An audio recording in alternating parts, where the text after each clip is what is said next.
Hey everybody, is Dwayne, aka Yesu Amade. That's the new name. Just working up to go ahead and finalize that. But what I'm here to do today is reveal something that came to me through meditation and studying of numerology. And basically, I hope that it resonates with you. I'm looking for feedback, and I'm just trying to do my part because, I started the meditations. I started studying hard, more history, more sciences, and really just studying myself and trying to get in contact with, you know, the Most High.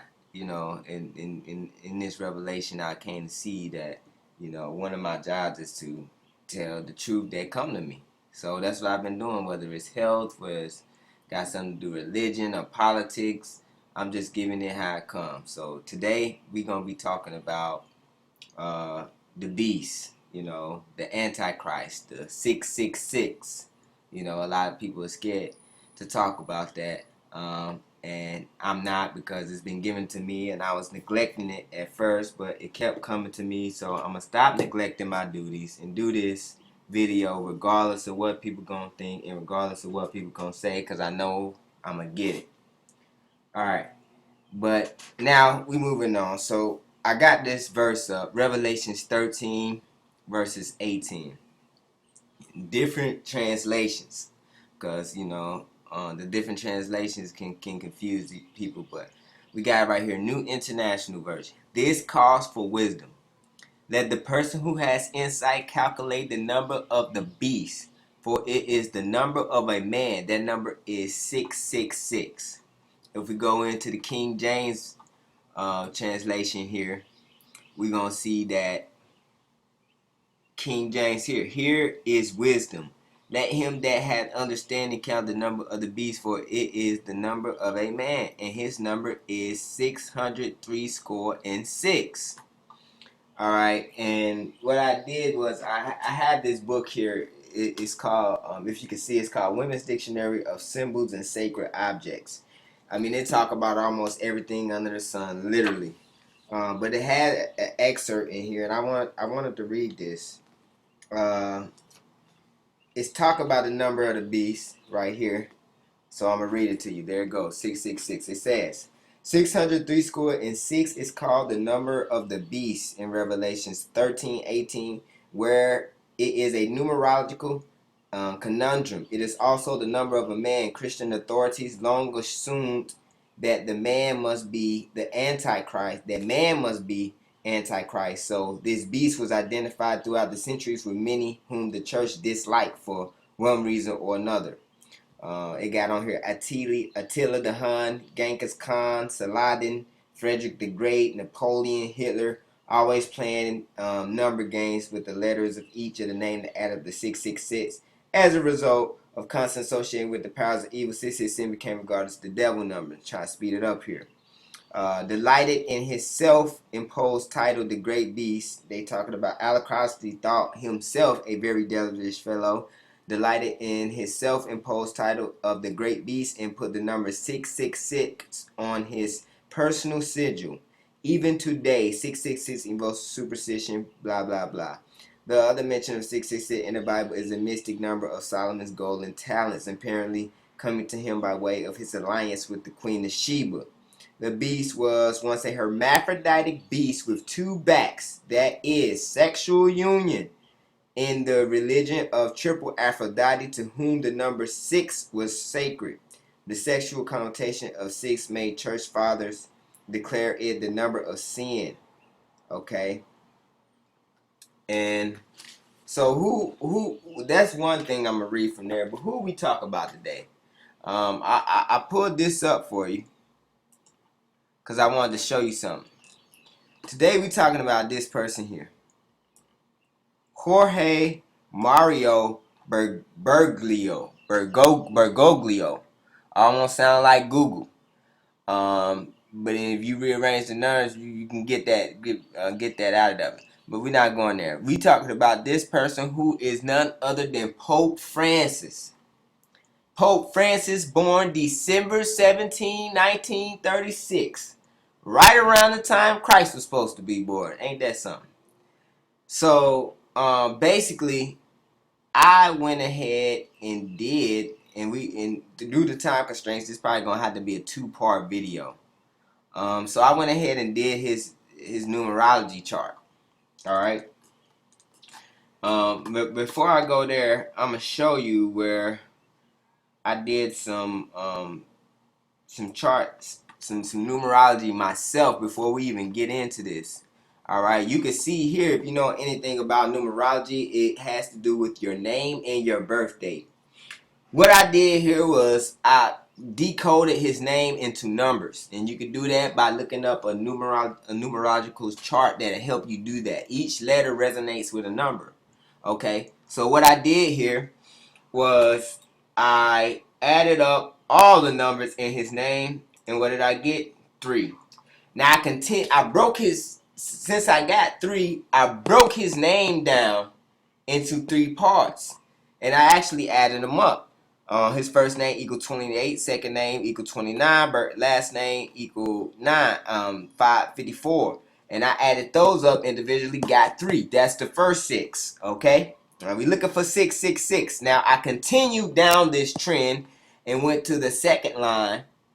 2 plus 8, 10, 2 plus 9, 11, 5 plus 4, 9. And added these up individually and got 3. You are always supposed to add the numbers up individually and then consolidate down to one number. So I got 3. Continuing, I added 11, 2, 10, 1, and got 3. There's your second 6. Okay?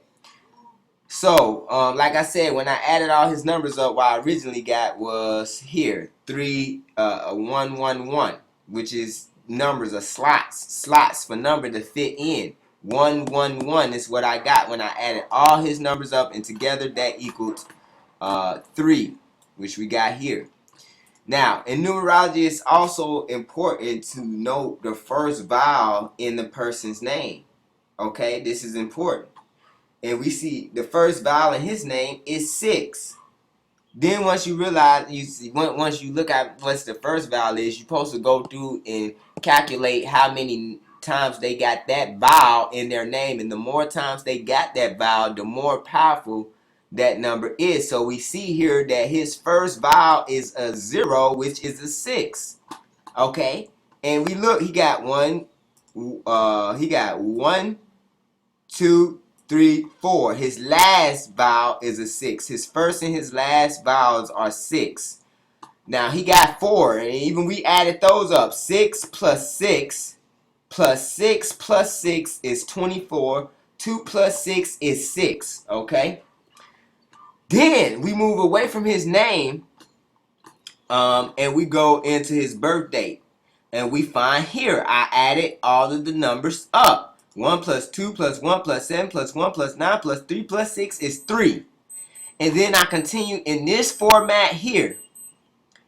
And we was able to determine that, the 1 plus 2 is 3.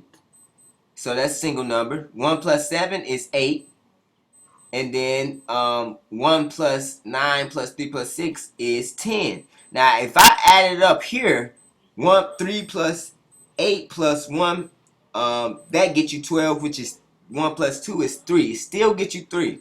But we continue down, since these were already in single digits, and this one wasn't 1, we get the 1, and we still added 3 plus the 8 plus the 1, and you still get 12, which is 3. You add this 3, and this 3 will give you 6. Now, there's 6, 6, 6. Okay?